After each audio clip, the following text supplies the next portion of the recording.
Akshardham group અને અર્ચના સંકુલ આયોજિત આજે મંચસ્થ ઉપસ્થિત અમારા બાપુજી, બિરાજમાન એવા પોલીસ કમિશનર ઉર્વશીબેન રાદડિયાજી, સીએ ઓફિસર અને ખૂબ જ સરસ મજાના કલાકાર એવા સ્કૂલના જ ભૂતપૂર્વ વિદ્યાર્થી, મારી નજર સમક્ષ બિરાજમાન દરેક વાલીઓ, ખરેખર બાળકો માટે તમે કોઈ માતા કે પિતા નથી, પરંતુ એક ભગવાનનું સ્વરૂપ એવા દરેક વ્યક્તિઓ, અને નીચે સ્ક્રીન પર જે એક સમયે હું પણ એમની જગ્યાએ જ હતી એવા મારા વિદ્યાર્થી મિત્રો, તમારા દરેકના હૃદયમાં મારા પ્રણામ. ગુડ આફ્ટરનૂન, જય સ્વામિનારાયણ એન્ડ જય શ્રી કૃષ્ણ. આજે મારે તમને 2 મિનિટ જ મને મારી સ્કૂલે આપેલી છે.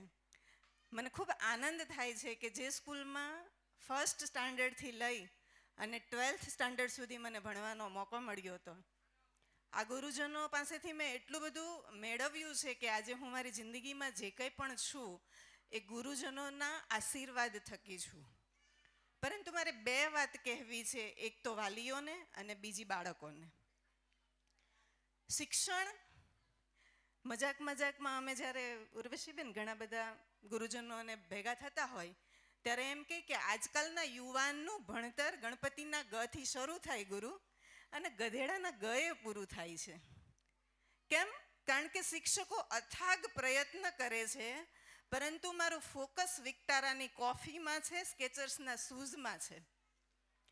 અને મને યાદ છે અમે જ્યારે ભણતા ત્યારે ક્લાસમાં કોઈ એક દીકરી કે એક દીકરો તોફાન કરે તો એની સજા બાપુજી આખા સ્કૂલને મળતી. અને મજાની વસ્તુ એ છે કે વાલી ફરિયાદ ન કરી શકે કે તમારા બાળકને માર્યું કેમ. એટલે આજે અમે જે કંઈ પણ અમારા ક્ષેત્રમાં સિદ્ધિ મેળવી છે એમાં અમારી સ્કૂલનો ખૂબ ફાળો રહ્યો છે, કારણ કે એણે અમને એક શેપ આપવાની કોશિશ કરી. મૂર્તિકાર જ્યારે મૂર્તિને ઘડતો હોય ત્યારે એની અંદરથી વધારાના પથ્થરોને બહાર કાઢીને ફેંકવા પડે. તો એક મનુષ્ય તરીકે મારી અંદર પણ જે વધારાની વસ્તુઓ છે એને ફેંકવાનું કામ અમારા ઘનશ્યામ સર જેવા ગુરુજનોએ કર્યું. અને હું એ સૌભાગ્યશાળી વ્યક્તિ છું કે મેં IIM બેંગ્લોરમાંથી એન્ટરપ્રિન્યોરશિપ કરી. કદાચ અક્ષરધામ સ્કૂલ અને અર્ચના વિદ્યા સંકુલનું મને ખૂબ ગૌરવ મળે છે કે હું IIM બેંગ્લોરથી મેં એન્ટરપ્રિન્યોરશિપ લીધી અને આજે હું 20-25 કરોડનું વર્ષે ટર્નઓવર કરું છું. મજાની વસ્તુ એ છે કે પૈસા કેટલું કમાયા એ મહત્વનું નથી, મૂલ્યો કેટલા જીવ્યા એ મહત્વનું છે. પરંતુ શું આમાં બાળક એક જ હકદાર છે? તો કે ના. એક માતા પિતા તરીકે આપણે પણ જોવું પડશે કે આપણે શું કરી રહ્યા છીએ. આપણા બાળકોને કોમન લાઈન છે, જ્યારે બચ્ચું સ્કૂલેથી આવે મારો લાલ્યો થાકી ગયો હશે, એટલે એ ભણવા જ ગયો છે, કોઈ લાલ્યો કંઈ બીજું કામ કરવા નહોતો ગયો. એટલે એક વસ્તુ છે કે બાળક પાસે શ્રમ કરાવવું પડે. કેવું શ્રમ? કે એમને એમની પોતાની કેપેસિટીની ઓળખ થાય. બીજું, સ્કૂલે જાય છે તો ગુરુજનોને સમર્પિત કરી દઈએ કે આ બાળકની અંદર આ સમાજને, આ દેશને સારું આપી શકે એ ગુરુજનો તમારી જવાબદારી. મેં તમારા ખોળે અર્પણ કર્યું છે મારા બાળકને. એમને તમારે જે બનાવવું હોય, જે દિશામાં કંડારવું હોય એ દિશામાં કંડારો. કારણ કે આજકાલ બિચારો શિક્ષકો લાચાર થઈ ગયા છે, મારી નથી શકાતું, કંઈ કહી નથી શકાતું. સુવિધાઓથી સારી જાગૃતિ નહીં આવે, સુવિધાથી બાળકને એની અંદર એ પાસાઓ નહીં દેખાય કે હા હું આ આગળ વધી શકીશ. એ શ્રમ કરશે, એ અથાગ પ્રયત્નો કરશે તો એને દેખાશે કે મારે મારા જીવનમાં મારા બળે ઊભું થવાનું છે.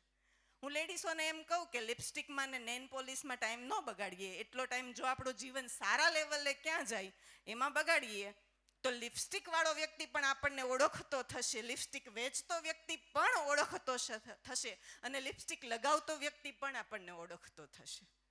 આપણી હિન્દુ સંસ્કૃતિની અંદર એટલું બધું મહત્વ છે કે જ્યાં ગુરુજનોને પ્રથમ પદ આપવામાં આવ્યું છે. આપણે મહાભારત સમયથી જોતા આવીએ છીએ કે ગુરુ દ્રોણે એમ કીધું હતું કે હું હસ્તિનાપુરની અંદર શિક્ષણ નહીં આપું. કેમ? કારણ કે અહીંયા જે સુવિધાઓ છે એની વચ્ચે હું શિક્ષણ આપવા જઈશ તો મારે જે અર્જુનને અર્જુન બનાવવો છે એ અર્જુન બની નહીં શકે. એટલે મારે અને તમારે, હું પણ આજે એક દીકરો એક દીકરીની માતા છું, તો મારે ઘરે પણ સંતાન છે, તમારા ઘરે પણ સંતાન છે. અને એક માતા પિતા તરીકે આપણી હર હંમેશ એવી ઈચ્છા હોય કે આપણા બાળકો આ દેશનું ગૌરવ બને, આપણા બાળકો આપણા સમાજનું ગૌરવ બને. તો એને બને એટલો પુરુષાર્થ કરવા દો. એ આપણા સંસ્કૃતિના રગરગથી જોડાયેલું રહે એવી ટ્રાય કરો. એમને માટીમાં રમવા આપો, એમને એસીથી દૂર રાખો, એમને ચોપડીના ભણતરની સાથે સાથે ભગવદ્ ગીતાનું ભણતર આપો, ગુરુજનોનું મહત્વ આપો. માતા પિતા તરીકે આપણે કેવું ઉભરવું જોઈએ, તો કે પરિવારમાં હું પોતે મૂલ્યો સાથે જીવીશ તો મારું બાળક મૂલ્યો સાથે જીવશે. મજાની વસ્તુ એવી છે કે આપણે એમ કહીએ કે જૂઠું નહીં બોલવાનું, પણ કોઈકનો ફોન આવે તો આપણે ફોનમાં એમ કહીએ છીએ, સામેવાળું પૂછે ક્યાં પહોંચ્યો, તો કે હું નીકળી જ ગયો છું કે નીકળી જ ગઈ છું. તો એ કંઈક જોઈ રહ્યું છે. તો બંનેમાં ગેપ પડે છે. તો આવી રીતે તો બાળક શીખશે નહીં. તો શરૂઆત આપણે પણ કરવી પડશે, એમણે પણ કરવી પડશે. અને મારી સ્કૂલના મારા પર અનંત ઉપકારો છે, વધારે હું તમને કંઈ નહીં કહું, પણ મારા દેશના આ ભારત ભૂમિને, આ માતાને આજે પણ ગાંધીજીની અને સરદારની જરૂર છે. તો એમના એ પણ ઈચ્છે છે કે કોઈ માતા જીજાબાઈ બનીને આવે અને કોઈ માતા કસ્તુરબા બનીને આવે. અસ્તુ. આભાર.